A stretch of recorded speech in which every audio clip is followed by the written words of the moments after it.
Hey everybody, here's what's what for week 5.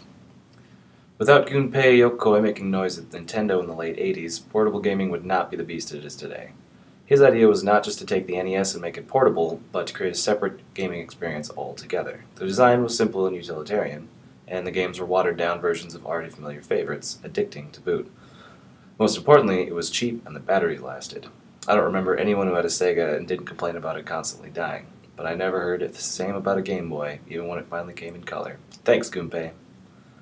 On to video game emulation. A good first example is the Super Game Boy. It allowed people to play Game Boy games on the otherwise incompatible Super Nintendo. Strange concept to blow up simple grayscale games, but it sold. Emulators are typically found on a computer, however, and attempt to recreate a console experience when there's not a console to be found. It's pretty easy to find an Atari, NES, or even N64 emulator online because the programming is simple enough to copy and contain in an executable program. Games are contained in emulator-readable ROMs, and many controller and gameplay functions can be adjusted in the emulator program itself.